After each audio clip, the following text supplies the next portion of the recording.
New World Order. Billions of people on planet Earth are living in ignorance.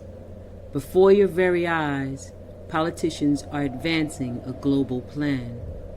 Since the time of Napoleon, secret societies have been influencing politicians to take over and conquer Europe. Now, in the 21st century, their work of ages is coming to fruition. The New World Order is about the centralization of power. It's about silencing any public criticism of the system. It's about commercializing and selling everything as a product. It's about letting China torture students and still allowing them to host the Olympics. It's about closing down government-owned schools and hospitals, turning them into apartments, and then letting private companies make profits from teaching your children or selling you drugs. The secret societies and political organizations running the New World Order use various symbols and numbers. Once you learn their secret language, you too will have the all-seeing eye.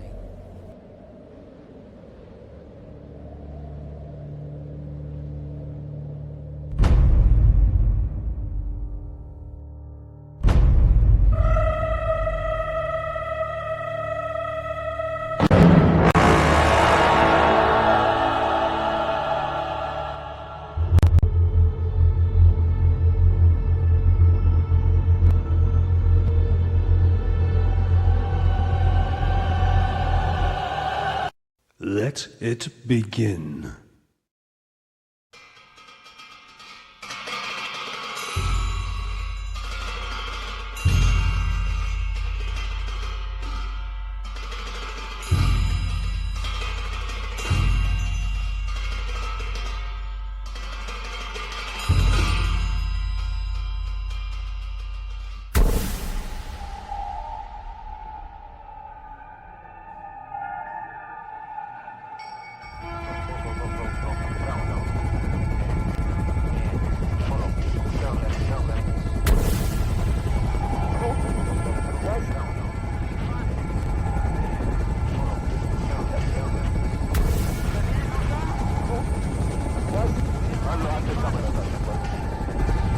More than 6,000 monasteries and places of worship are said to have been looted, desecrated and destroyed in what the Chinese call the peaceful liberation of Tibet.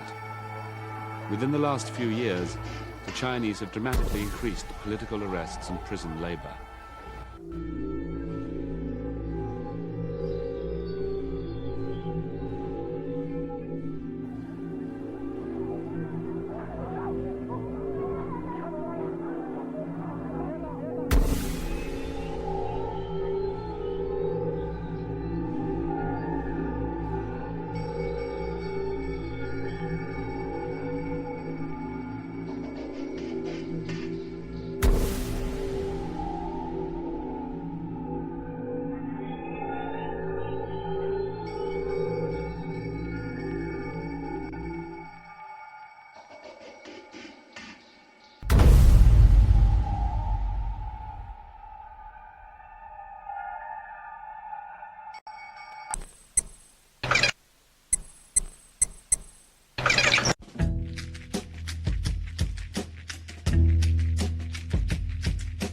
So shall we proceed once again this night?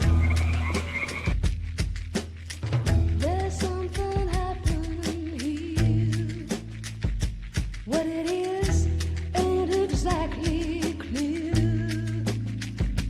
There's a man with a gun over there telling me I've got to beware. I think it's time we stop. Children, what's that sound? Everybody look what's going down.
strikes deep into your life, it will creep. It starts when you're always afraid. You step out of line, the man comes and he'll take you away. I think it's time we stop. Children, what's that sound? Everybody look what's going down.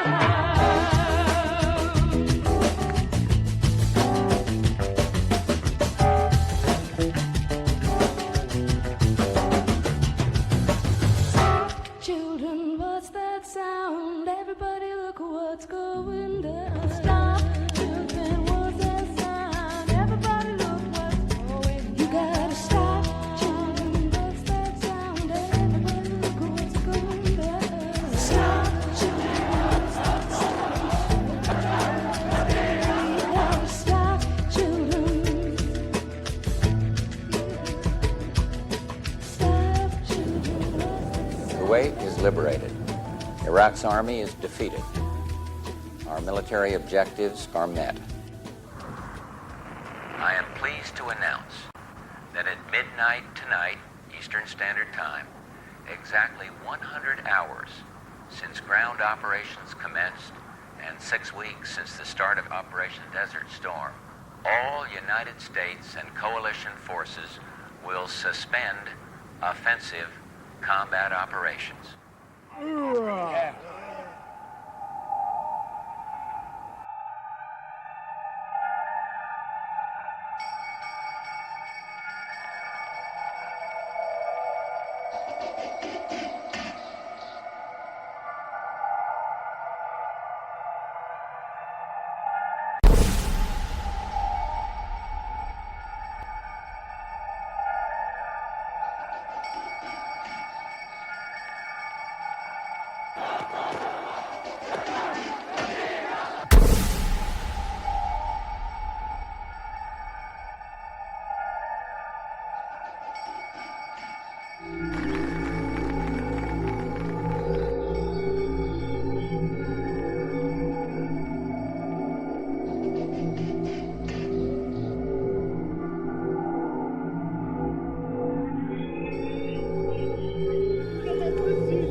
The Americans did not interfere. Therefore, it took us only a few days to recover from the surprise, to reorganize our troops, reorganize our resources, and impose peace and order in the southern governors. It took us 2 weeks to do that.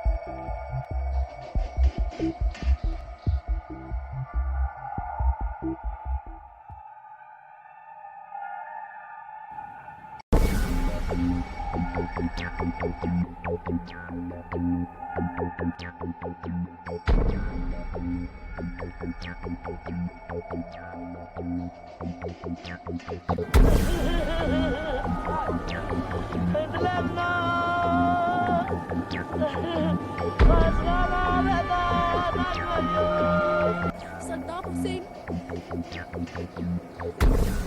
Bombing, bomba, helicopters destroyed us. I don't know. They saw this, but they don't know why. We are human like you.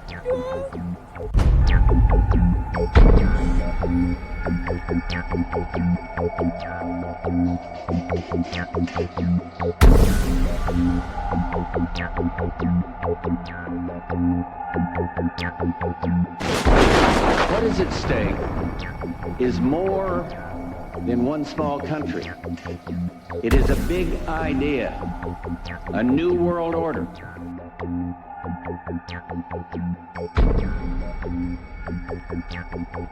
And this is the best chance to begin to establish the new world order. I think even that does not describe why the world has changed so much and why the world has turned so much toward a new world order and a new kind of civilization. It first started in 1967 when I found out that I had not gotten the big picture, even though I thought that I had it together. I just didn't have the complete pieces of the picture. This is a giant geo-psycho-political picture, and things are happening with the use of subliminal, indirect, and reverse psychological propaganda. It's made to be confusing by the evilarchy that controls not only the United States but Britain. This Illuminati, this group who called themselves the Enlightened Ones, had gained positions of power through control of the banking system.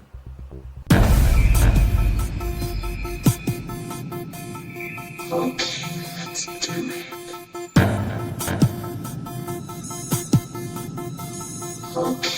Let's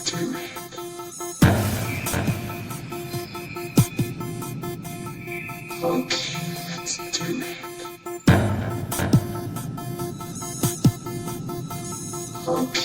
Let's do it.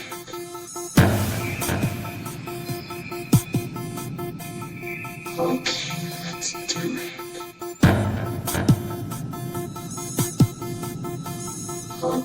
Let's do it.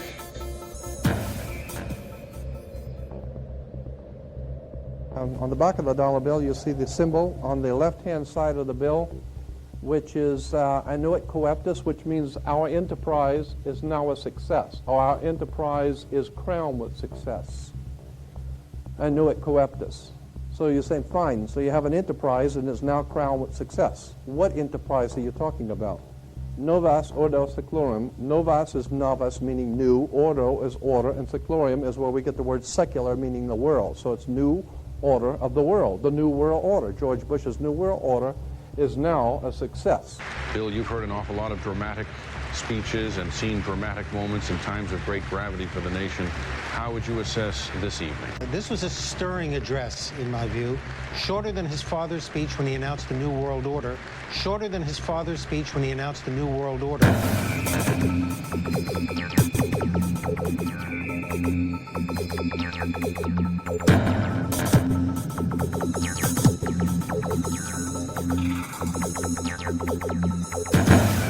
1934 is when the Federal Reserve actually finally took total control of the United States monetary system, and that's when they said it is now a success, because this is a symbol, this is an emblem of a secret society of Freemasons called the Illuminati, the German Bavarian Illuminati. They were a secret society founded in the south of Germany. They were called the Illuminati, the illuminated ones, the enlightened ones. Annuit coeptus, novus ordo seclorum, and that was in 17 74 that the Bavarian Illuminati drew up their plans for what they were going to do in America and how they were going to do it. The triangle at the top with the light emanating from around it is Horus, the god of the ancient Egyptians. Of course, this is an Egyptian pyramid. You don't find pyramids in America, you find them in Egypt. And that pyramid is the symbol of the eye. Was in the Egyptian religion Horus, which was the newborn sun. Every morning when the sun came up, his name was Horus. That was the solar divinity in Egypt. Horus was God's son, the light of the world, who is risen. He is our risen Savior, our risen. And so Horus was referred to as God's son, and that's why the light is emanating from around, because it's the sun. The sun is a round eyeball of God. The ancient Egyptians believed the pupil of God was the sun, and he's watching you, and therefore the sun was very bright. And so today we even say someone who is extremely intelligent is brilliant. They're bright, and that's why God is, of course, the most brilliant of all. Therefore the sun is the most brilliant because it's God's eye. All right, anyway, there are 13 layers on the pyramid. And the 1776 at the bottom is 1776. A lot of people think it's because of the country being founded in 1776. It has nothing to do with that. As I said, this is on a document published back in 1774, 75, and then in 1776 the Roman numerals appeared on it in Europe. So what it amounted to is that the 1776 was when this secret society actually formed itself into a secret society and put itself into operation. They were the basis for what we call today in our country the Bavarian Illuminati was the basis for what we call today the Colombian faction. The Colombian faction of the Illuminati came here right after this government was formed, and that's where we get today this Columbia Space Shuttle, Columbia Movies, Columbia Television, Columbia Records, everything, Columbia University. As a matter of fact, Columbia TV, Columbia Broadcasting System, CBS. What is the symbol for CBS? It's the all-seeing eye. And that's why our government is in the District of Columbia, because these guys own our government. They print our money, and they own not only the government, but they own you. You are their property. So, in other words, these guys print the money, they run the country, and they own you, and they own everything around it. And so they make the laws, and that's why they can decide who can kill who, and who can get away with who, and who can get away with whatever, because they make the laws and they decide, all right? As I said to you before, there are 13 layers in this pyramid. There are 13 letters in Coeptus, but 13 is a very important number to this secret society. There are 13 stripes, there are 13 stars here, which make up the Star of David. The 13 berries, there are 13 leaves, 13 arrows. There are 32 feathers here and 33 feathers there. Everything is done in sequence of 13. 13, of course, is based on, this is what we call Masonic symbolism. Freemasons designed this dollar bill. Everything is done in sequence of 13, and again, I draw your attention to the fact that you have 13 stars here, which collectively make up the Star of David. There's a reason why. On the $1 bill at the top, you'll see this little image right here. But if you blow it up from an actual photograph, you'll see it is it's a little owl. It's a symbol of the Bohemian Society. The Bohemian Society meets in California on the last 2 weeks of July of every year. I have pictures showing all of the presidents, all of the living presidents, excluding the new one, but all of the living presidents at Bohemian Grove in Northern California, and they're all wearing red and black Ku Klux Klan dress type of regalia, like the Ku Klux Klanners, with the pointed headdress and everything. And I mean, that's quite a sight to see presidents dressed like Ku Klux Klan members, right? And they're standing in front of a big open pit of fire, and behind them is about a 20 to 25 foot owl behind them. And the article in Elm magazine and Time magazine, I've got 2 or 3 different magazines showing basically the same pictures. It says that the presidents meet with all of the heads of industry throughout the world, all of the heads of state throughout the world, and all of the most important wheeler dealers in this country, and they all meet up in Northern California, and they have rituals where they go before the owl after midnight. And what a picture you got, with all the presidents dressed up like Ku Klux Klanners with black and red robes on before an owl, and these are your presidents of this country. And the reason why they chose the owl is because the owl is a symbol used in Europe by secret societies, because the owl is wise, because it sees things in the dark. And the implication is, of course, that's why they are where they are, because they're very brilliant and they know things that you don't know.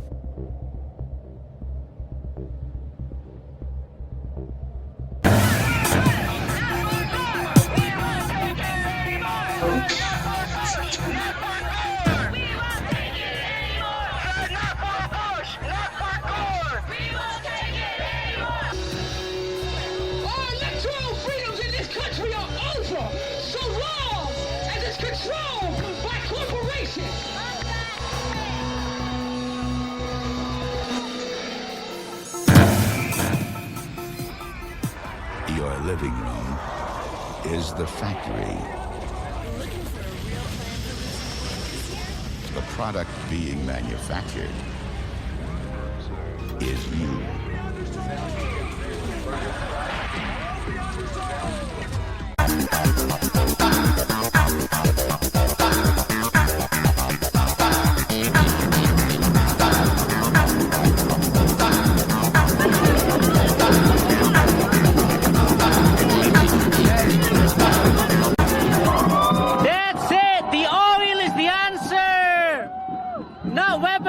Distraction! Boost need the oil!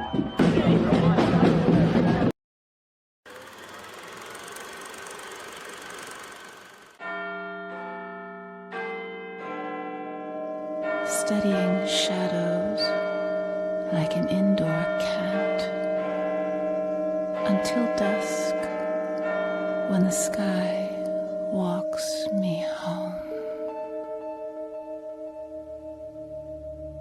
How far has the ancient Illuminati secret society network penetrated world politics? If you read the many books published about conspiracies, then you will learn that many leading authors have alleged that British Prime Minister Tony Blair is a high-ranking Freemason.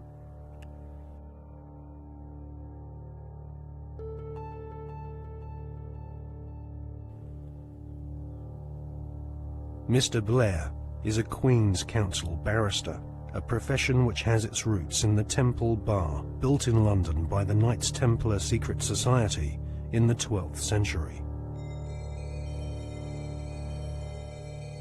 According to many authors, Tony Blair follows the tradition of Masonic membership amongst large numbers of barristers and judges. Mr. Blair is allegedly a member of the 1591 Studholme Masonic Lodge, which meets, amongst other places, at the Café de Paris in London.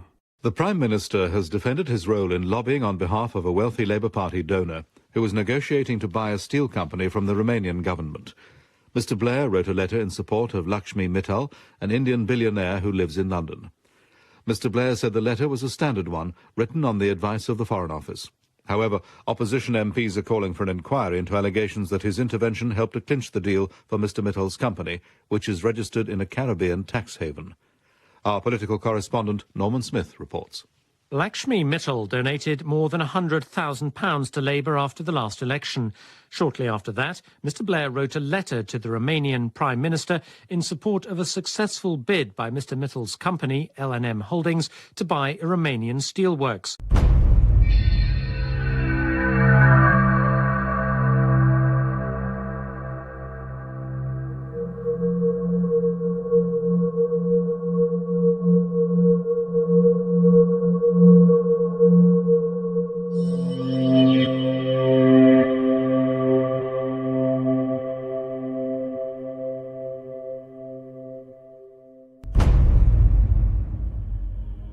A retired solicitor once described barristers like Tony Blair as highly paid professional liars, so it is unlikely that Tony Blair will ever come clean about his membership of a secret society. However, one thing we can be sure about. The Masonic establishment at the heart of British society does not like being probed or investigated when it comes to matters of Masonic membership. A recent Select Committee inquiry chaired by Labour MP Chris Mullins found that the Metropolitan Police Force and Judiciary were unwilling to force their members to disclose if they were members of secret societies. In a series of embarrassing revelations in the 1970s and 1980s, the British author Martin Short established that the Scotland Yard Vice Squad and senior CID officers were all Masons and taking bribes from pornographers in London's Soho. Martin Short estimates that 1 in 6 British police officers are Masons, and that there are approximately 600,000 Freemasons in Britain today.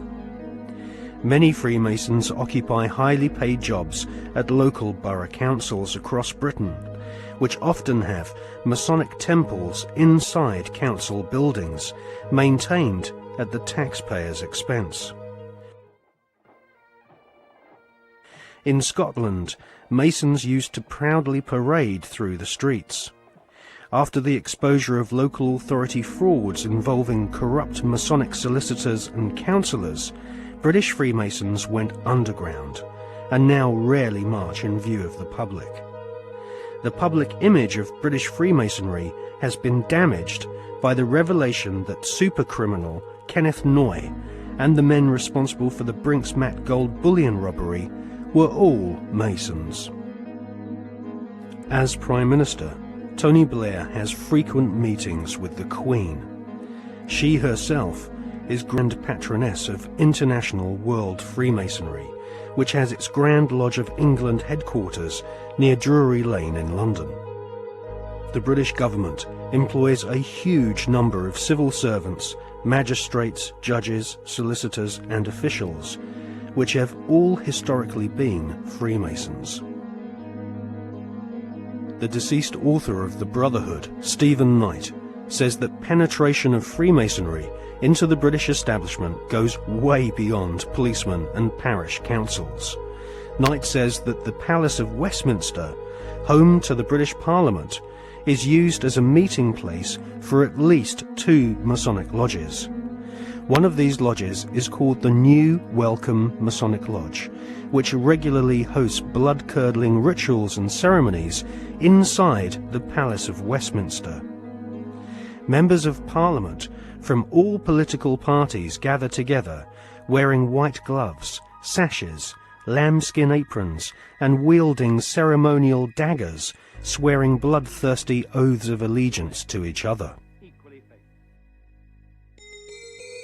Just where this leaves British democracy is anyone's guess, but the fact that these secret ceremonies take place in a building paid for by the British taxpayer leaves one wondering if Freemasons do not see themselves as superior to the average British citizen.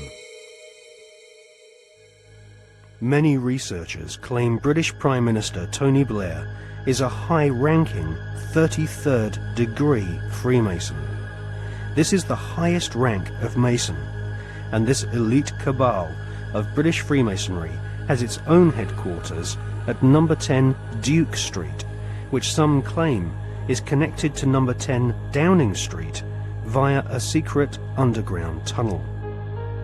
Inside the Duke Street headquarters of the Supreme Council of the 33rd degree, there is a red room, a black room, and a chamber of death, which Masons use for macabre rituals based on ancient Jewish mysticism and Enochian magic. Once initiated into the 33rd degree, Masons are told they are superior beings, and the human population are referred to as being profane goyim, which means cattle. If Tony Blair is indeed a 33rd degree Freemason, then he is following in the footsteps of previous Prime Ministers who have all been members of either Freemasonry, the Knights Templar, or the Round Table, which was started by Sir Cecil Rhodes following his economic conquest of Zimbabwe during the 19th century. Winston Churchill was also a 33rd degree Freemason, initiated into the Studholme Lodge at the headquarters of the 33rd degree in May 1901. Winston Churchill was also a member of the Order of Druids, who often meet at Stonehenge during the spring equinox, whilst members of the British public are forcibly restrained from this ancient megalithic site by thousands of police officers. The ancient Druid rituals at Stonehenge can be considered harmless when compared to the murderous, satanically inspired ceremonies of Freemasonry. Most Freemasons do not progress beyond the first 3 degrees or exams of initiation. These are often called the blue degrees.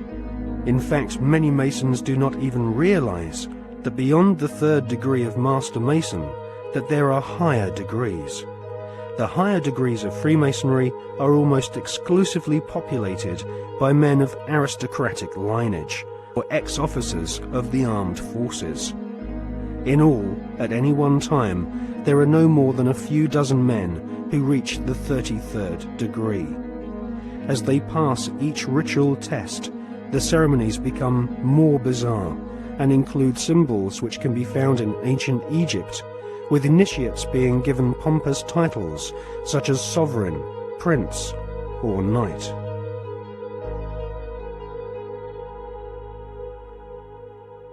When we see Tony Blair meeting with George Bush Jr., we are actually seeing 2 knights of secret orders. Blair is rumoured to be a sovereign knight of Malta, whilst Bush is confirmed as being a knight of Eulogia, his title bestowed upon him whilst laying in a coffin at the Skull and Bones Secret Society headquarters at Yale University. Blair and Bush claim to have democracy and freedom as their #1 priorities, but both have sworn blood-curdling oaths of allegiance to ancient Babylonian, Egyptian, and Jewish demon gods. Both have sworn on pain of death not to reveal the secrets of their Masonic orders. Both have been initiated into the age-old Illuminati global network, which is obsessed with death and murder.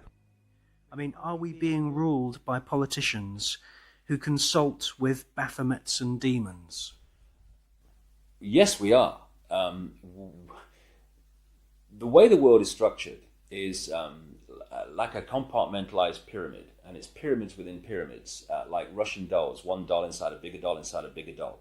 So you'll have a compartmentalized pyramid that is the British government, for instance, where the people at the bottom don't know what the top is really going towards, what the agenda really is. Just as in in a bank, you've got a bank, and the people at the bottom of the bank who take the checks over the counter, they don't know what's going on above them, and they don't know what's going on above them. And eventually, in all these pyramids, you have a tiny little number of people at the top that are actually the only people that know how the whole game fits together. Everyone else is just playing their part in ignorance. And so what the Illuminati do is they make sure that only their people, or those that are not a problem to them, will reach those levels of power in which decisions have to be made to push this agenda forward. When people say sometimes, well, you see these people everywhere, you see these one and these one other. No, hold on a second. No, they're at these high positions of power. Therefore, because of this process of filtering them out, if you're not one of us, mate, you ain't going to get sponsored by the right people to get these positions of power. And if you slip through the net, there's going to be a scandal, or there's going to be something we're going to bring up that's going to bring you down, because you're not one of our guys. And so therefore, the ratio of people who are into these dark satanic rituals, etc., to positions of real power in the world are very, very high compared with the general population, where it's nothing like as high, of course. And so the question answers itself, in my experience, when people say, do you think the Prime Minister of Britain's involved? And my reply is he the Prime Minister of Britain? Yeah, well, he's involved, particularly Britain, because the reason, you see, that you cannot put a cigarette paper between the British Prime Minister ever and the President of the United States, whether Democrat or Republican, is because both are answering to exactly the same masters. And Blair and Bush, who are gophers, I mean, the real power you don't see. They're just, they're on public display, they're still at gopher level. They are far more terrified of those in the shadows dictating to them than they are of public reaction to them. Because the most that public reaction can do is kick them out. It's not the most that the people in the shadows can do. I was talking years, indeed, before Blair came to power, that Blair was a chosen one and that he would be brought through. And one of his tasks would be to take Britain into the euro, among many other things. And this is why Bush and Blair speak from the same song sheet, because the same people are handing out the song sheets. So yes, absolutely is involved. And so are the British royal family in horrendous rituals that go on at places like Balmoral. And if what really goes on comes out, and it will, people like Bush and Blair and the British royal family will have to reincarnate many times to complete the sentence.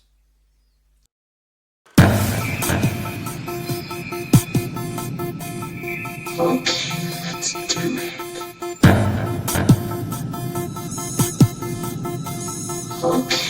Let's do it.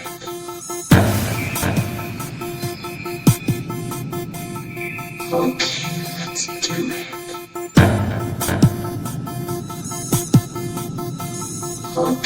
Let's do it.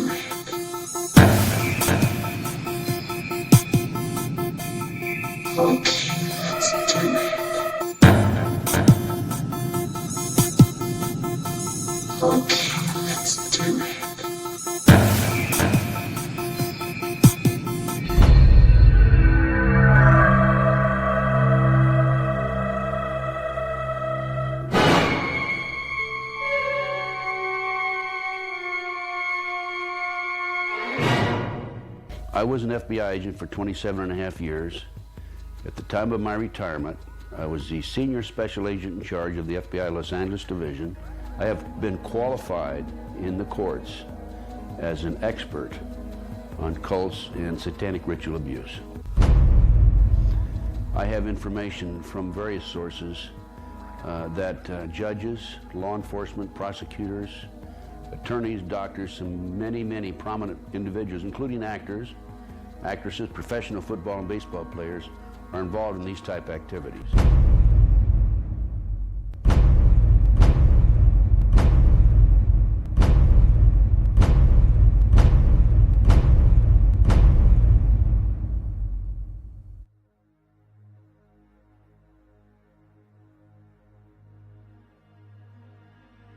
If you go back 225 or 30 years ago, you have what we call the Illuminati that was established in 1776.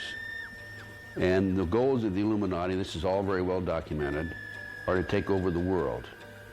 One of the best ways of taking over the world is to control people's minds and to take over a country through the control of the minds. So what's happening in America, and based on my research and my interviews with numerous individuals, is that the powers that be, the higher-ups, the people in the Illuminati, are using the satanic cults as a means and as a tool to condition individuals and to make them victims of the mind control, MK-Ultra mind control program. There's probably close to 4 million practicing Satanists in the United States alone, based on my intelligence information.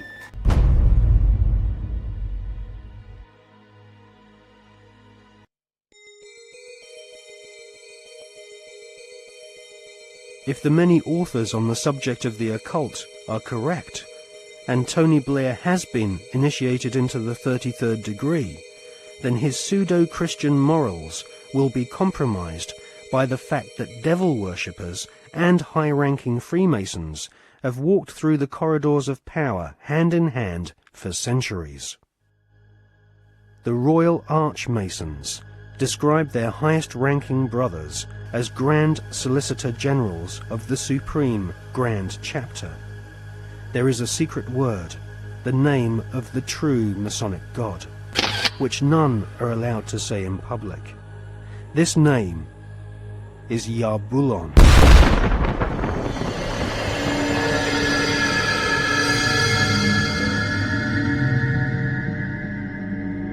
The Masonic God is not the same God of the Bible, which the Masons call Adonai. Yarbulon has been described by Christian minister Canon Brian Brindley as an unholy compound of the Hebrew name of God, Jehovah, with the heathen names for Baal and Osiris. The highest ranks of Freemasonry utter Yarbulon as the one sacred and mysterious name of God. Yarbulon is a tripantheon Masonic god, in part deified as the historical Baal, which the Oxford English Dictionary confirms as being a Hebrew word. Baal is the chief male deity of the Phoenician and Canaanite nations. To the tribes of the Old Testament, Baal was the devil himself.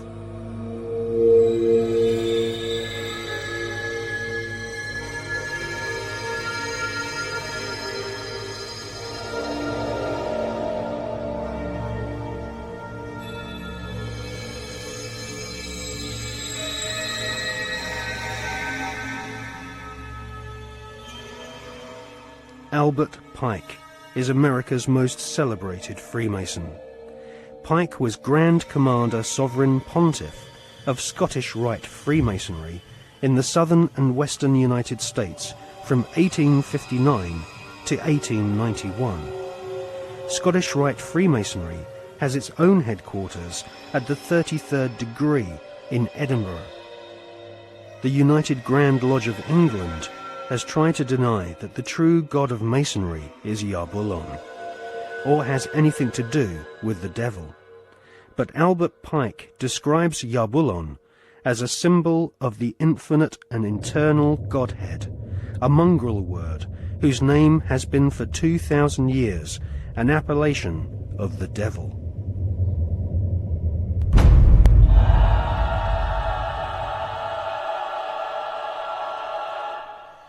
On the 14th of July 1889, Albert Pike issued these instructions to 23 Scottish Rite Supreme Councils throughout the world. We worship a God, but it is the God that one adores without superstition. To you, Sovereign Grand Inspectors General, we say this, that you may repeat it to the brethren of the 30th, 31st, and 32nd degrees. The Masonic religion should be the Luciferian doctrine. Lucifer is God. The true and pure philosophical religion is the belief in Lucifer. So, Yarbulon is really an alternative name for the devil. The last syllable, on, is a code name for the ancient Egyptian god Osiris, who was the god of the dead. There can be no doubt that the Scottish Rite form of Freemasonry in America and Britain is controlled by high-ranking 33rd degree Masons who worship Satan or Lucifer as their god.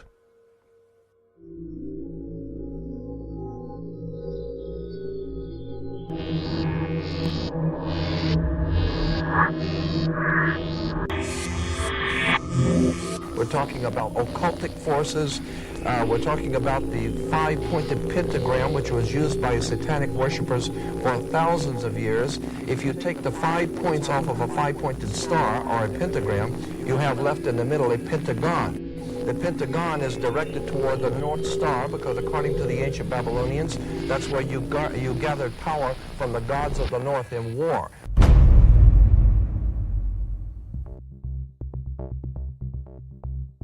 We cannot allow our sons and daughters to be sent to die in a bankster's war.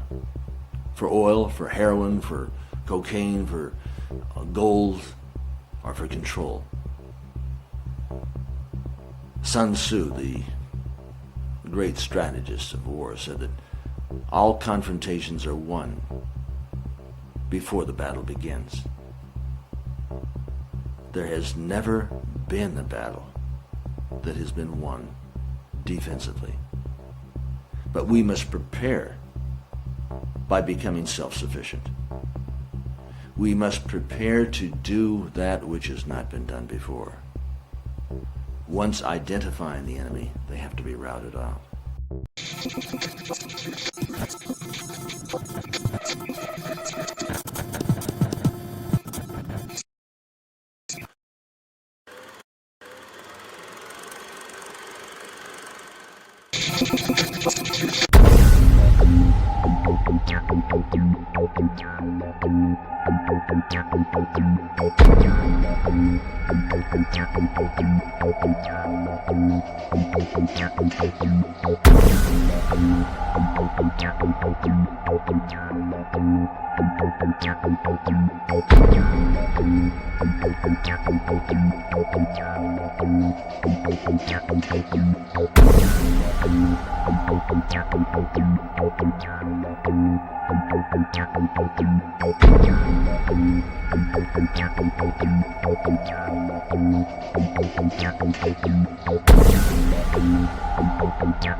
The British royal family recently suffered intense embarrassment when it was revealed that the father of the Duchess of Kent was an SS officer.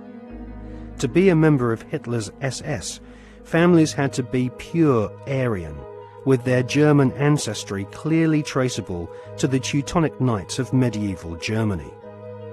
Like most of the British royal family, the Duchess of Kent is descended from German blood.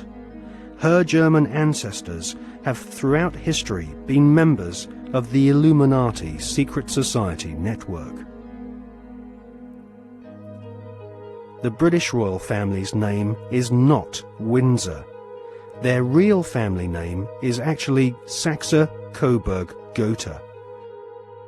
In his book, The Forgotten Monarchy of Scotland, His Royal Highness Prince Michael of Albany publishes ancient heraldic documents which expose the true lineage of the British royals. Ancient heraldic documents suggest that the British royal family's lineage comes from ancient Hebrew or Jewish tribes of the Old Testament. During the reign of Queen Elizabeth I, she referred to England as Israel or Jerusalem. According to the Masonic reference works that you can get in any library, the Freemasonic orders of Europe said that there was a little ideologue, a little spiritual entity that gave the knowledge to what the Masons call our hidden masters. That's what Freemasonry refers to those who lead world Freemasonry. They don't know who they are. No Freemason knows who the actual leaders of the world organization are. They call them our hidden masters. Well, according to the reference works, there is a little spiritual entity that guides the world Freemasonry, and they call him Yoda. And in the reference works, you'll see this little creature with the pointed ears, and he's called Yota. Yota goes back to Judah, or Judah, which goes back into British Israel World Freemasonry, going back to the time of the founding of England, and that's why they're today called British. The British, it's a very big difference between being English and British. Brit is Hebrew for contract or a covenant, and Ish means man in Hebrew.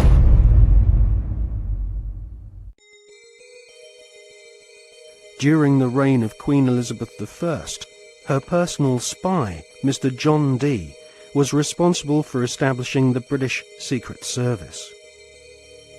John Dee was a magician and member of an alchemical secret order.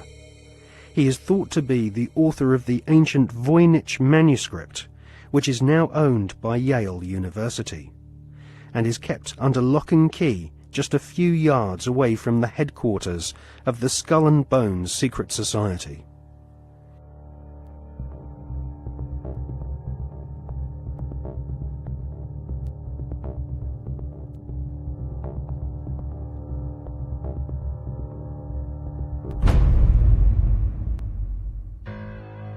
The Duchess of Kent might be ashamed of her father having been a member of the SS, but she might equally be keen to play down the fact that her husband, the Duke of Kent, is Britain's most senior royal Freemason. The Duke and Duchess of Kent live at Kensington Palace, which is home to the Royal Alpha Masonic Lodge. The Royal Alpha Lodge was established by the Duke of Sussex after he became Grand Master of United Grand Lodge in 1813. One of its most eminent members was the physician in ordinary to Queen Victoria, Sir William Gull, who Stephen Knight claims was responsible, along with several other eminent Freemasons, for the Jack the Ripper murders in Victorian London. Suitably, members of the Royal Alpha Lodge at Kensington Palace are called Princes of the Blood Royal.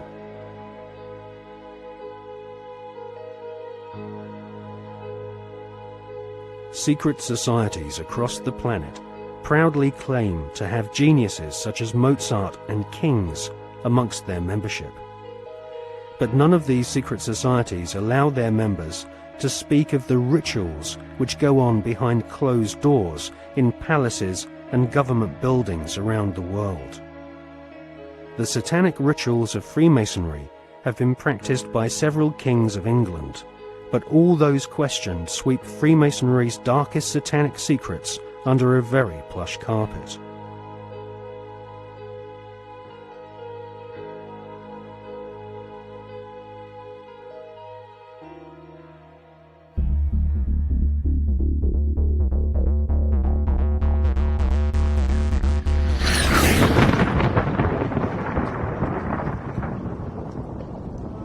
Hawati en tawi, tem jefa kau, ta pen em awef, mu f, ta f, sem f, menemenet f nebet, hayet nebet, henenet nebet, jedefuet f, awet f, haset, semawu em sanut.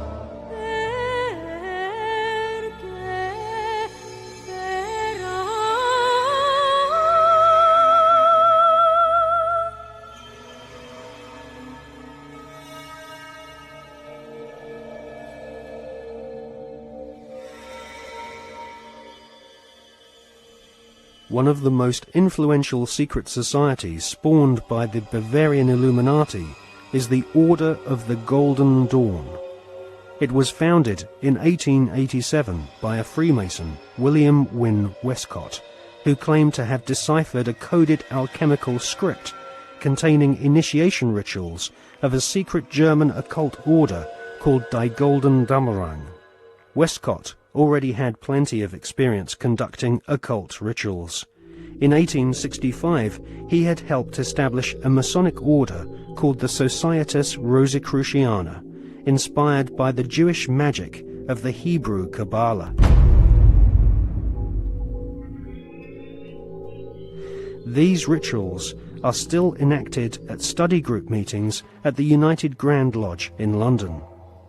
For many years, the Golden Dawn held its meetings at the London headquarters of the Mark Masons. The Golden Dawn was plagued with scandal as rival high-ranking Masons wrestled for control of this influential Victorian secret society.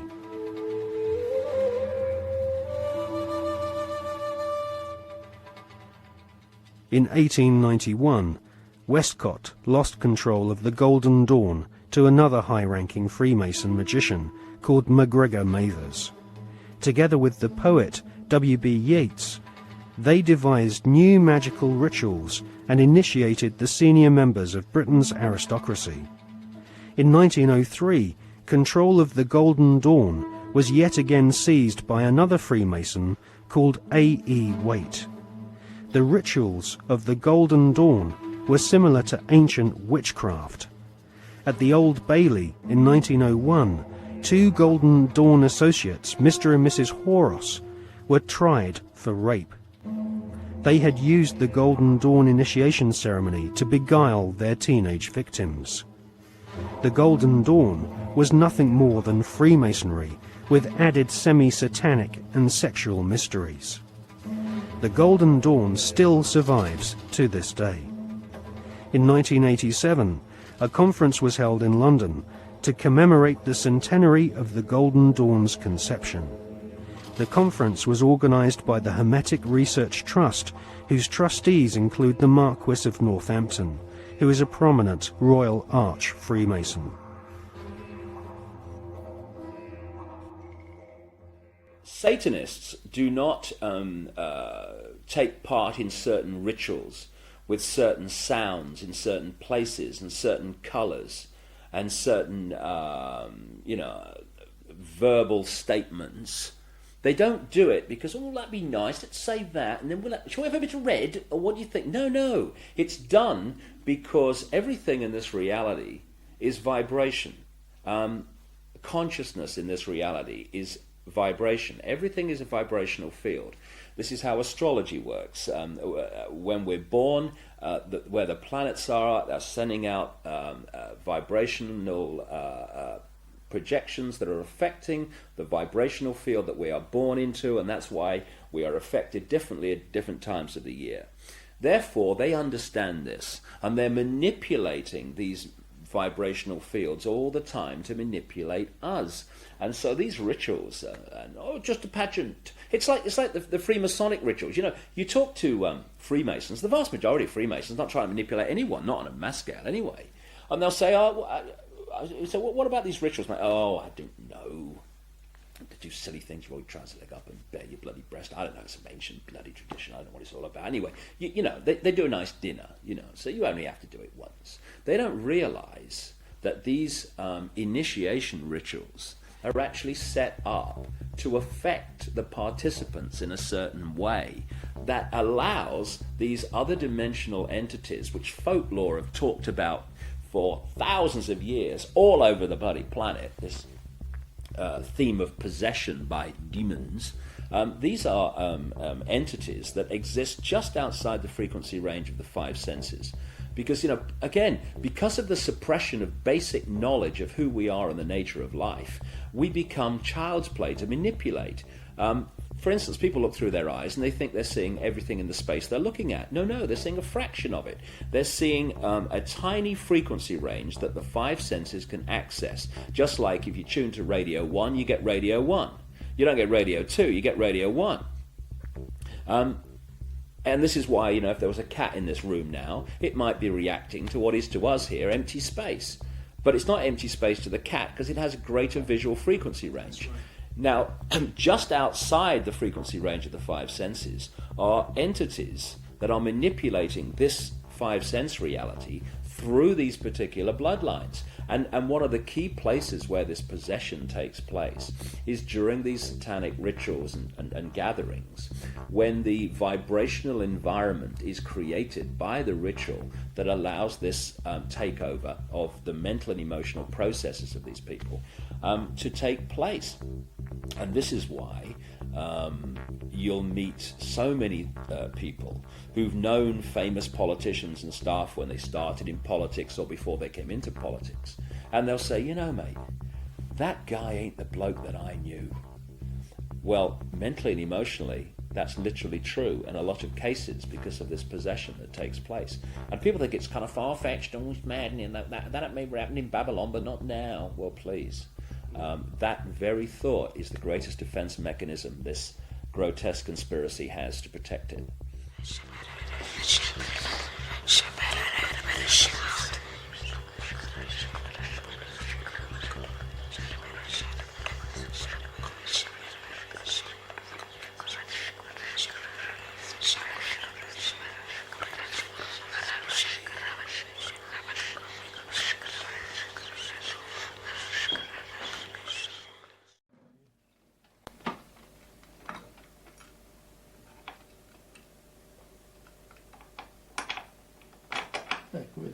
questo è agganciato qui, no? Tanto si aggancia di là, quindi è questo dentro, no? Poi io leggo le mani qui, leggo i piedi qui si può vedere questi.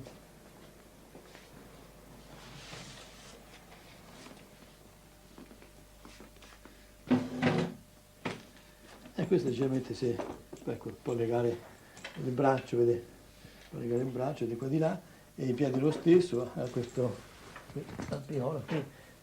Dunque, e qui c'è questa cinta perché sono terribili. Questa qui per legare alla vita in modo che non si muova. Mettere questo modo, cioè sotto, vedete, qui c'è, ecco, si vedono in questo modo, si vedono, altrimenti non si regge, e rompono tutto. Dunque, tutto questo, adesso vi faccio vedere cosa sono capaci di fare queste qui. Questo può essere una ragazza che, guardi, questo è d'acciaio, questo corrisponde a questo qui, no, corrisponde, vediamo qua, ne passo una qui dentro, no? Se lo troviamo, ecco, questo sarebbe questo, vedete come l'ha ridotto? È difficile poi con le mani, non è possibile, ha visto? Il demonio è pure dell'esorcista, l'esorcismo è lui che ha paura e non abbiamo paura noi.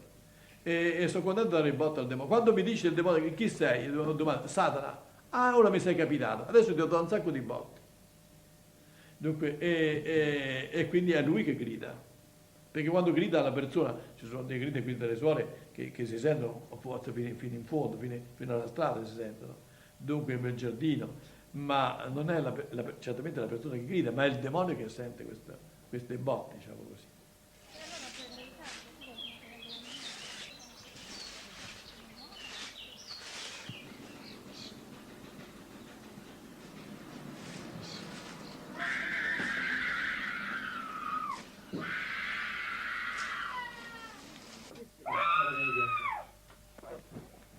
Martina and her parents have been coming to see Padre Alfredo regularly for the past 6 months. The family has turned to the exorcist in an attempt to solve problems which have troubled their daughter since she was 8 years old.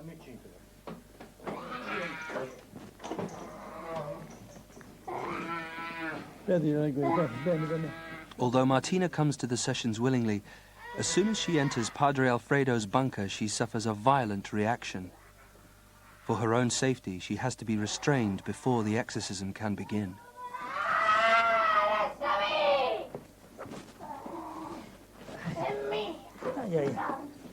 Oh, tu all'inferno vai!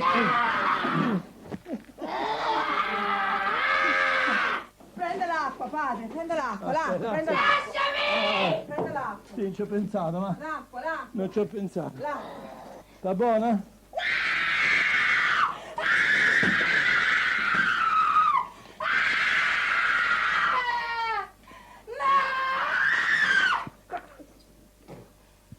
Sta buona, forza. Ci avevo pensato. Mamma. The exorcism consists of a ritual first formulated in 1614 and updated by the Vatican 2 years ago. Nel nome del Padre, del Figlio e dello Spirito Santo. Signore Gesù Cristo, figlio di Verbo eterno Padre, Dio universo, il grande tuo nome, santo benito, che sei il santo, è di Cristo, è di Cristo, è di Cristo.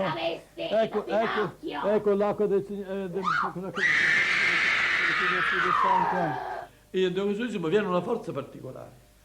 Dunque ho notato questo, a volte il demonio, siccome l'esorcismo sono come fosse uno bastonate, picchia il demonio, no? E mette l'acqua santa nella mano, mi brucia, mi sono accorto di questo. Il demonio è furbo e cerca di parlare per riposarsi. Avete visto mai i pugili, quando si danno i pugni, a un certo punto si abbracciano, si riposano, respirano un attimo. Il demonio fa la stessa tattica, dunque parla e io invece non bisogna dargli retta, continuare l'esorcismo. in modo che non c'è tregua, sono botte, botte, botte, botte. Ave Maria, piena di grazia, il Signore è con te. Tu sei benedetta fra le donne. Maligno. Ave Maria, piena di grazia, il Signore è con te. Tu sei benedetta fra le donne. Benedetta Santa Maria, ma libera. Ma Maria, no, maligno, maligno, è Cristo più forte. Cacciali via. No. Di la verità. Di la verità. Di la verità. Di la verità a questa signora. Esiste o non esisti tu? Il demonio esiste o non esiste? Esiste il demonio! Come fa a dimostrarlo? Come fa a dimostrare che esiste? Le guerre, tutto! Ma questo... Io esisto! E chi non ci crede bene? Ma questo...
From their thrones deep-seated, the choirs of the eons declare the last of the demons, the kingdom is thine to inherit.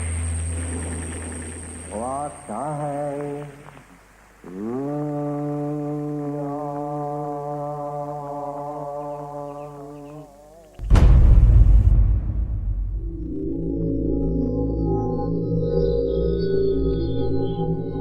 The Golden Dawn's most notorious member was a self-confessed Satanist, Aleister Crowley, who styled himself as the Beast. Crowley was one of the pantheon of cult figures portrayed on the cover of the Beatles record Sgt. Pepper's Lonely Hearts Club Band. Crowley had already been trying to contact the devil in 1898 when he first made contact with the Order of the Golden Dawn. By 1900, Crowley was mingling with the elite of British society, sharing his knowledge of devil worship with leading Masonic politicians, aristocrats, and royalty. Crowley was a full-time occultist and had no day job in which he had to hide his fascination with Freemasonry and Satanism. In his book, Confessions, Crowley claims he was initiated into Freemasonry at the Anglo-Saxon Lodge in Paris. He also recounts how he became master of one of London's oldest and most respected lodges, the Studholme Lodge, which is now rumoured to have Tony Blair as one of its members. Crowley shared Albert Pike's enthusiasm for the devil. In his book entitled Magic, Crowley writes, "The devil is this serpent, Satan. He is life and love. He is light, and his zodiacal image is Capricornus, the leaping goat, the Godhead."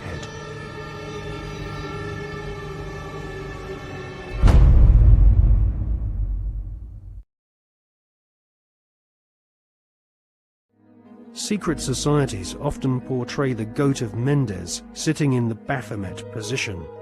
A statue of George Washington himself, a high-ranking Freemason, shows one of America's founding fathers sitting in the same occult posture as Crowley's goat-headed devil.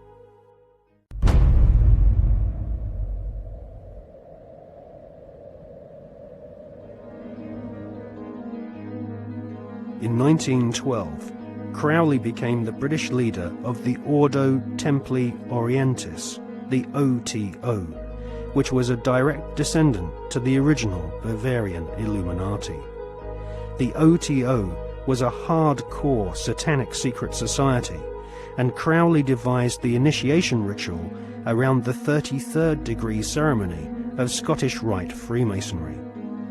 Crowley claimed the formation of the OTO was reconstituting Freemasonry back to its German Illuminati roots. Crowley wanted nothing less than to dance with the devil. He was impatient with the politeness of Masonic ritual. He described basic Freemasonry in the lower ranks as a sinister association for political intrigues and pirates.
A major U.S. daily story about subliminal messages.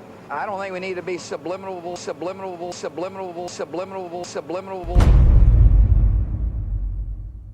Television is a massive mass hypnotist to the global mind. And what happens is it is implanting a belief in reality by the minute, and then once we take on that belief implanted, when information enters the eyes, we edit it on the basis of that belief. And so what the global population is subjected to, suffering from, is actually literally mass hypnosis. And when we talk about people who kind of start to see things and see the manipulation they couldn't see before, what do we say about them? What do they say about themselves? They say, I woke up. Exactly what they've done. When people start to go, hey, I can see it now, it's like someone has gone along, like the hypnotist, and clicked their fingers, and it's like, oh, I can see it now. Mass hypnosis. And that is the greatest hypnotist on the planet, and that's the basis of why it was created. A 49-year-old unidentified man went berserk last night. Where does she get her view of the world? Shotgun. 14 people are dead, including 3 Who will be her children. role model? What values will she have? Whose child is she? Yours or the network's?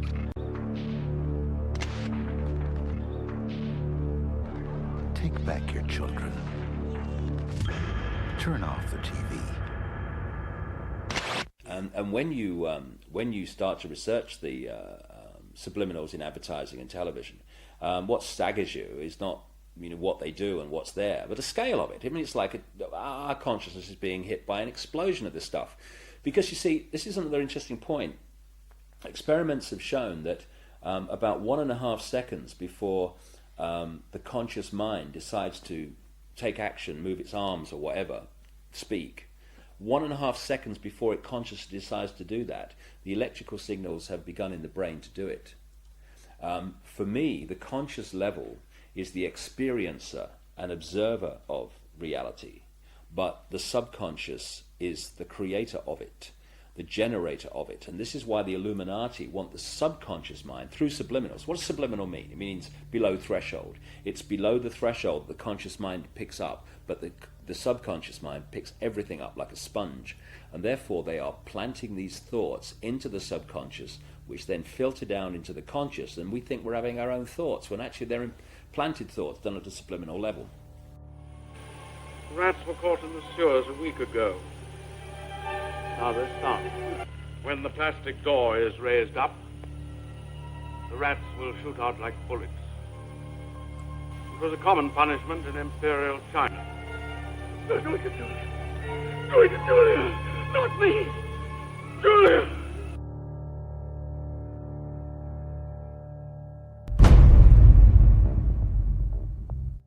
And of course this is being used, this subliminal manipulation, in politics. I mean, of course we had that incident during the Bush-Gore farce of an election, when an anti-Gore political broadcast for Bush, they put a subliminal in of rats while they were talking, but they left it up too long, and you only had to play the tape back slowly, a little slowly, and up come rats as some anti-Gore statement was being made.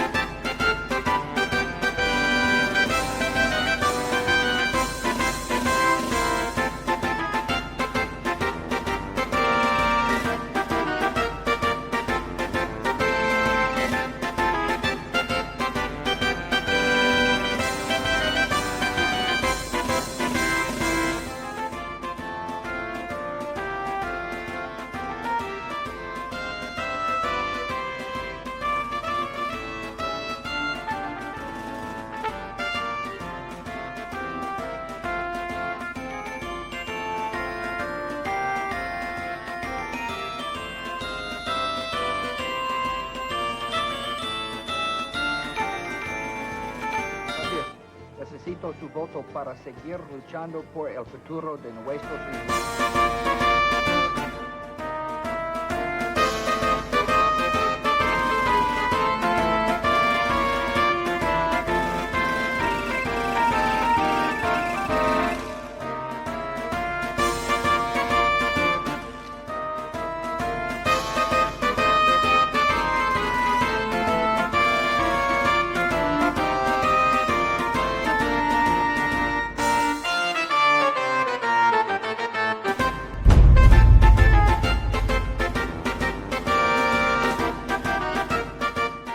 I don't believe that some of these states that they've called, like Florida, I just don't believe we got enough evidence to be able to call the states. We're doing better than we thought, and but I feel fine.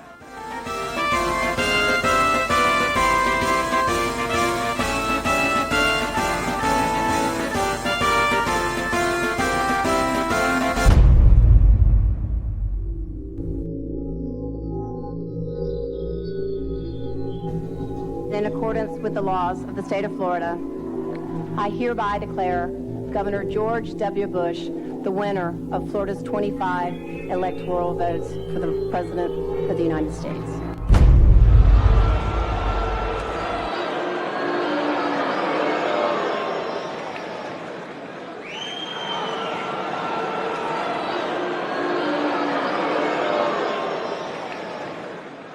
Now that the votes are counted, it is time for the votes to count.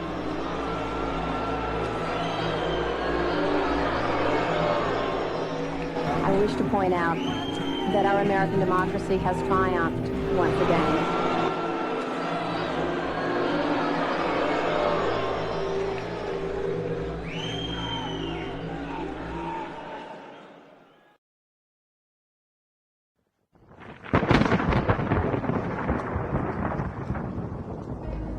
the Skull and Bones secret society was originally called the Brotherhood of Death.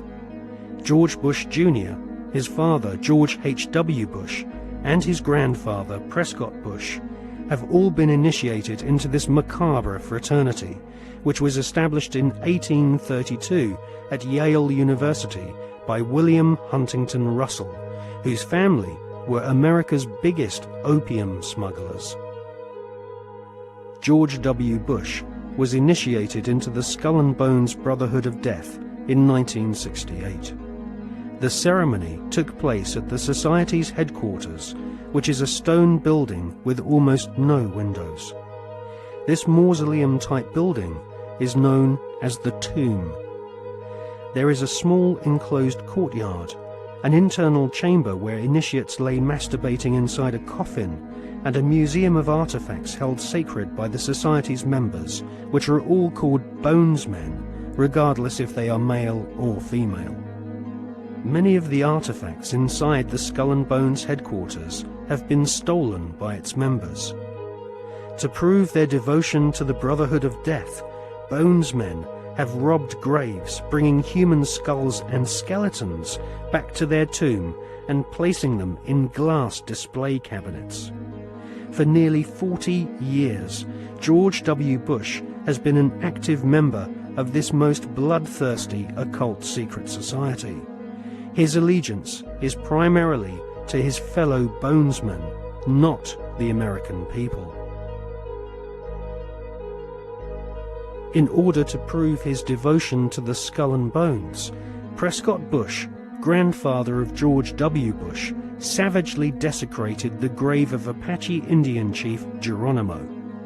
Prescott Bush robbed Geronimo's grave and had Geronimo's skull placed in a display case alongside the order's other treasured possessions, which include silver tableware from Hitler's Eagle's Nest headquarters in Nazi-occupied Austria.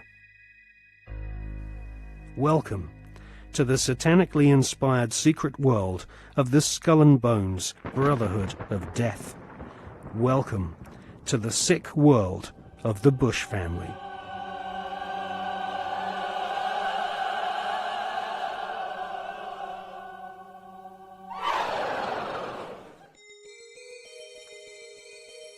The Skull and Bones headquarters is on the campus of Yale University. Yale is home to several other lesser secret societies, including the Scroll and Key. Alexandra Robbins is an American journalist who has written a book about the Skull and Bones called Secrets of the Tomb. In her book, she traces the origins of this cult, which was funded from profits of the Russell Company in the early 1800s. The Russell Trading Company was nothing more than an opium trading empire, which, still to this day, is the corporate arm of the Skull and Bones Secret Society. William Huntington Russell had travelled in Germany during his student years and was befriended by a disciple of Adam Weishaupt's Bavarian Illuminati. Upon returning to the USA in the early 1800s, Russell used some of his family's opium wealth to fund the building of the tomb at Yale University. Russell initiated several of his fellow classmates, including Alphonso Taft, who would go on to become the Secretary of War and ambassador to Russia. Alphonso Taft's son became President of the United States, and so a time-honored tradition of hereditary membership of the Skull and Bones Brotherhood of Death was begun. We see this tradition continued to this day, with senior bonesmen encouraging young initiates to marry into each other's families, their sons and daughters following in their parents' footsteps and becoming disciples of this most unholy of orders. In the Hollywood movie Brotherhood of the Bell, we see an initiation ceremony, which is a common occurrence on the campuses of America's elite Ivy League secret societies.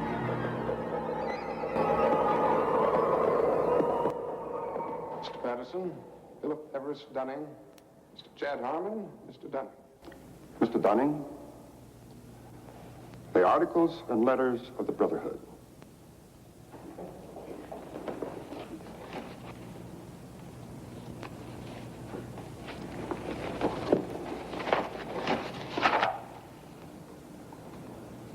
Do you swear that having been entrusted with these articles and letters since midnight this night, that you alone read them and did not communicate their content to any person whatsoever? I so swear. Having so sworn, are you now prepared to go forward? I am prepared.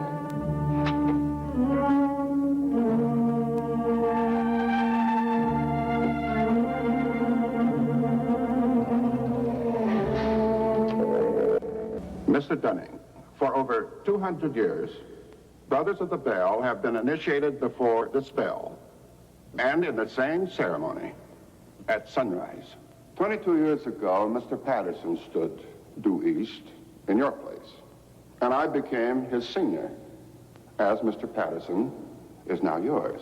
One day, Mr. Patterson will stand due south, and he will induct a Brother of the Bell, and you will become senior. See, in this fashion does the Brotherhood express its continuity.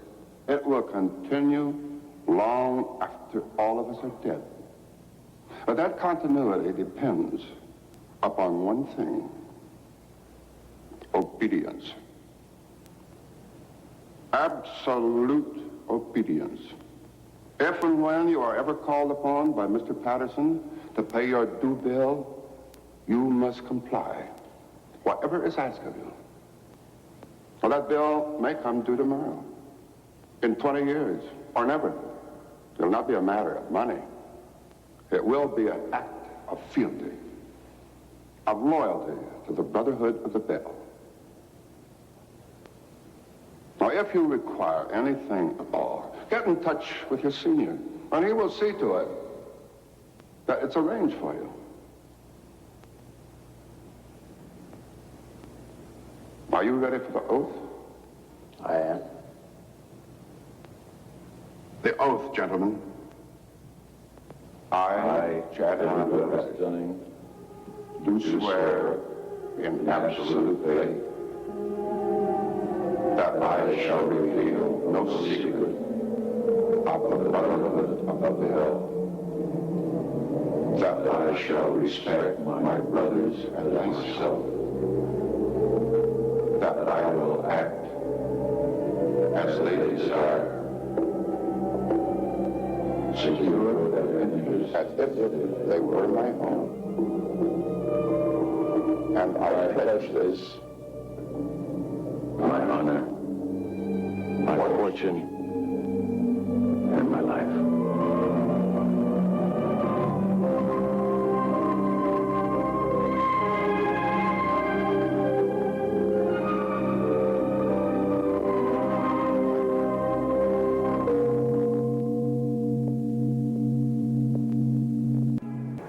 You know, I still find it incredible that I could get anything I want. Anything a man could get with money, privilege, and the best connections. You know, it just occurred to me that we're part of the establishment now. Not part. The establishment.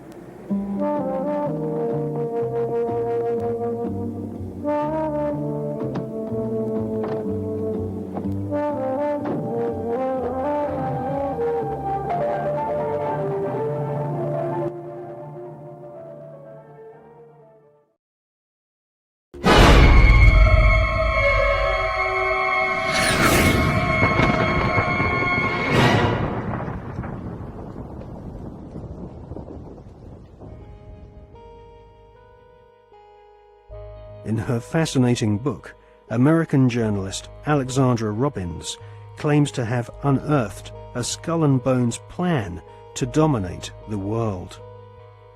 One can't help recognizing the fact that in the 170 years since the formation of the Skull and Bones Society, it has members in the most influential jobs all over the world. New initiates seem to fall effortlessly into high-paid jobs within banks, media organizations, government agencies, and huge corporations which earn vast profits from government defense contracts. Some researchers claim that all members agree to tithe their wealth over to the society, thus ensuring that their offspring will become future initiates of the Brotherhood of Death. The Skull and Bones Brotherhood of Death recruits members from America's billionaire aristocracy. Multiple generations of the Bush family have taken part in 6 satanically inspired rituals, along with members of wealthy families who are behind some of America's most famous brand names. Based on the rituals of the German Bavarian Illuminati, the Skull and Bones have approximately 900 members worldwide. George W. Bush has initiated 5 fellow Bonesmen to join his administration, including William Donaldson, who is head of the American Securities and Exchange Commission. Upon initiation into the Skull and Bones, candidates are told that they must forever deny their membership.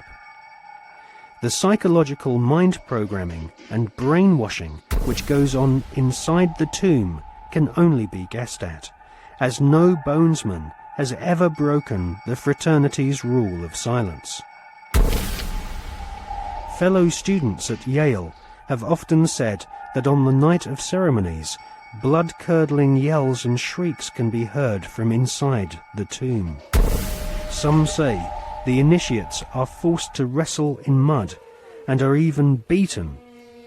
This technique has been used by the CIA and EST brainwashing organizations who seek to wear down the subject mentally and physically using a program of punishment and verbal abuse. Once the will of the candidate has been broken, and they have divulged all their sexual secrets to the elder Bonesmen, they stand naked and are reborn in a mockery of a Christian baptism, with elder Bonesmen dressed as the Pope and the devil conducting the ritual. Ron Rosenbaum is a journalist who writes for the New York Observer. He secretly filmed an initiation ceremony from the top of a building near the Skull and Bones headquarters. Members of the order dress up as the devil, the Pope, and a kind of Don Quixote character.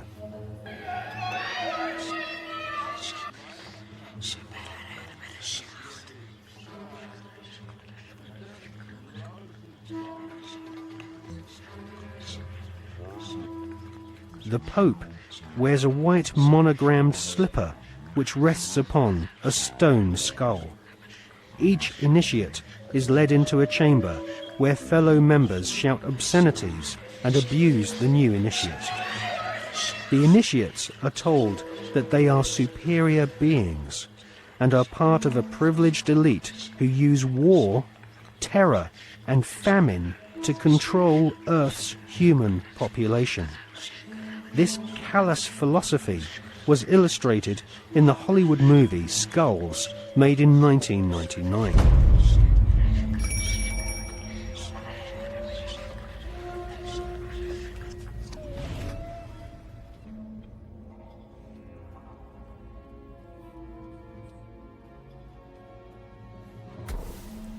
Over the years, there have been several break-ins at the tomb, which is the headquarters of the Skull and Bones at Yale University.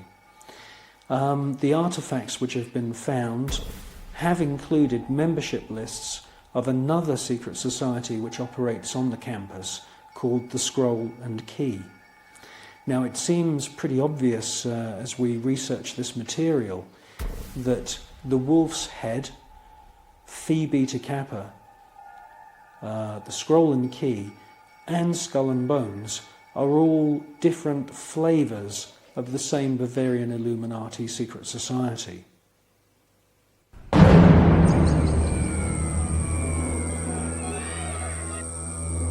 One by one, each new member is thrust to his knees and bows before the devil. A naked woman is ceremoniously assaulted with a dagger. The devil lays each initiate into a coffin, and a ribbon is tied to their genitalia. Everyone is encouraged to divulge their entire sexual life history whilst masturbating. With all their innermost secrets known to the other bonesmen, the new initiates are threatened with blackmail if they ever reveal the secrets of this Masonic order.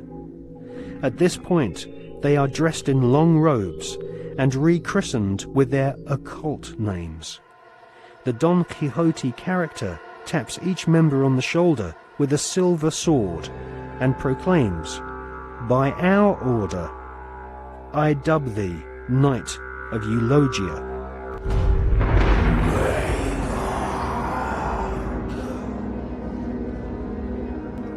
We can exclusively reveal that George Bush Sr.'s occult name is Magog, which is the name of the evil army commanded by Satan to visit Earth and destroy the kingdom of Christ.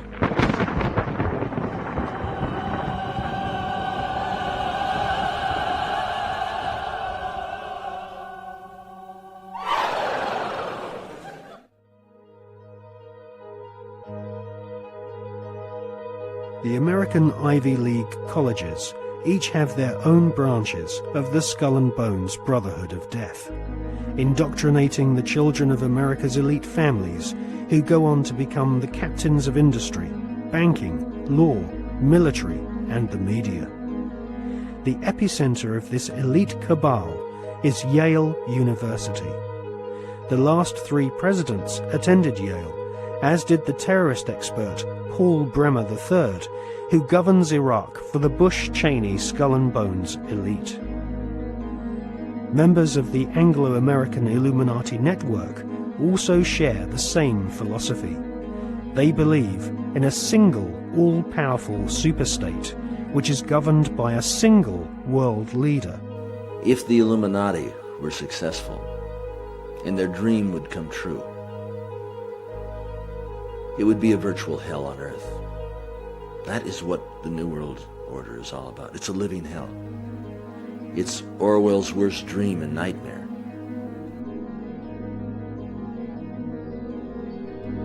Well, to understand the philosophy of the Skull and Bones Society, you have to understand the philosophy of 18th and 19th century Germany with people such as Hegel. Now, the dialectic system, the dialectical political system, was not devised by Karl Marx. It was actually developed by Hegel, Fichte, and also contributed to by Kant. These German philosophers believed that you could create change in society by conflict. And this could be, for example, political conflict. The conflict between left and right. From this conflict, a new political system would come about, and this would be a synthesis of the two views. Now, that sounds pretty innocent, but in actual fact, the dialectical system is used in military combat as well. And Hegel's plan, which is being actually carried out right now, is to create conflict, to create wars. And through the creation of wars, several things happen. First of all, the companies which manufacture the missiles, the guns, the bullets, the uniforms, and all of the paraphernalia to do with warfare, all make huge profits. Secondly, there is a culling of the male population. Since the 1950s, we've had several reports from think tanks that feed information into the European Union, the British government, and also the American government, which are recommending depopulation.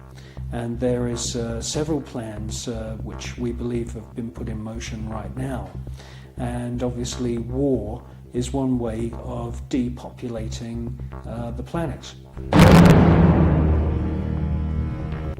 Now, in addition to creating false conflict and engineered wars, the Hegelian philosophical system, which is being followed by the Skull and Bones Society at Yale and also the group at All Souls College at Oxford University, the Hegelian system also requires complete and utter obedience from everyone in society. The idea of freedom, freedom of thought, freedom of the individual to choose what they want to do with their lives doesn't come into play at all under this German Hegelian system. In actual fact, Hegel says that the individual should be 100% obedient to the state, and the state should take on the image of God. Now, in the Hegelian system, the state is all-powerful, so we should ask ourselves, what is the state? Well, the state is the elite. The state is the royal, aristocratic hierarchy who are able to maneuver and live their lives in any way that they choose because they are super wealthy. Now, let's just talk about super wealth and super wealthy people. I can tell you now, after meeting quite a few of them, that they are very, very different to you or me.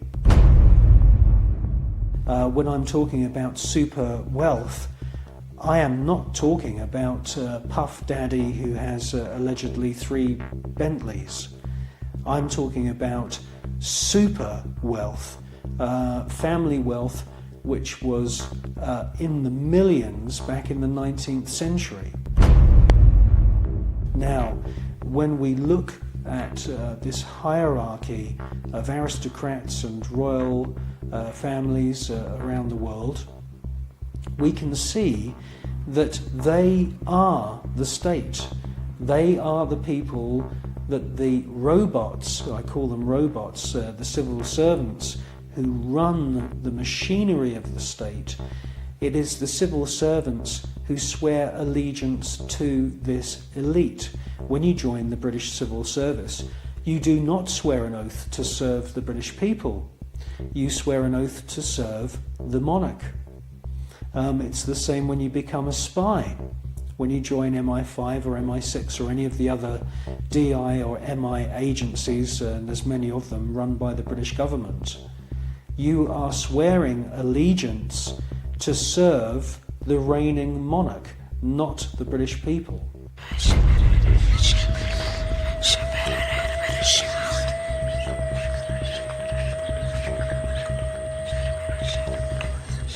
While the American people sing the Star-Spangled Banner, the most powerful people in the USA and Europe salute the ancient symbol of the Brotherhood of Death.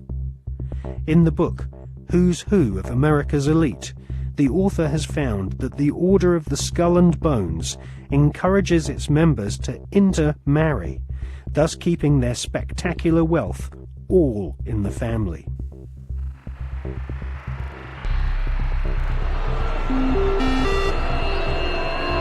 Good evening. Today, our fellow citizens, our way of life, our very freedom came under attack. America was targeted for attack because we're the brightest beacon for evil and the very worst of human nature. I've directed the full resources of our intelligence and law enforcement communities to find those who want peace and security in the world and to bring them to justice. We will make no distinction between the terrorists who committed these acts and the victims of the American economy. Our military is evil, and it's prepared. Our country is evil, deliberate and deadly evil. All that is evil, comforted by evil, and no one will keep that evil from shining. And on behalf of the American power greater than any of us, I thank the many world leaders who have called to offer their financial institutions assistance. America and our terrorist friends and allies join with all those who want despicable chaos and terrible evil. And we stand together to win the war against all that is good and just. None of us will ever find those responsible. Thank you. Good night. And God. Alive! It's alive! Now they will know why they are afraid of the dark. Now they will learn why they fear the night. There is nothing wrong with your television set. Do not attempt to adjust the picture. We are controlling transmission. I want counterculture. I want anti-establishment. This is mass madness, you maniacs! Quiet, numbskulls, I'm broadcasting. I believe America is ready for a new beginning. The new Prime Minister of India is, no.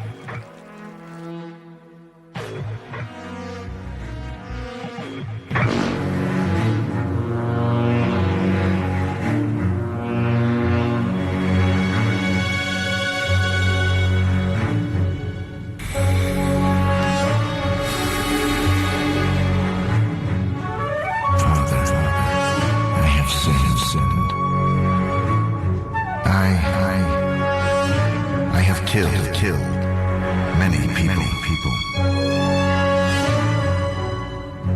For money. Out of ignorance. Out of evil. Out of hatred.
The Skull and Bones was founded using money from opium.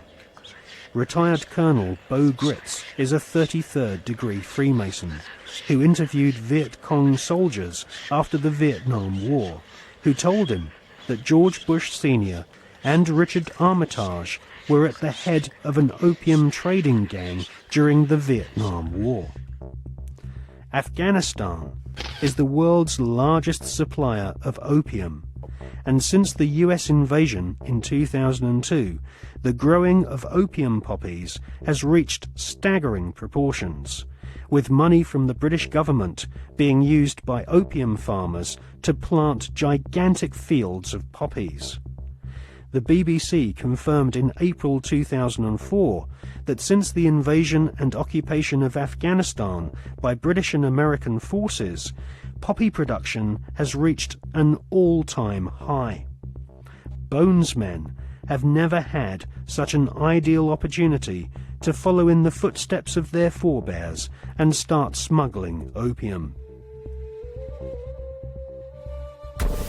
The American and British war machines are commanded by men who have all sworn allegiance to the blood-curdling murderous demon gods of the Illuminati. They are sacrificing the lives of your sons and daughters on the altar of the all-seeing eye.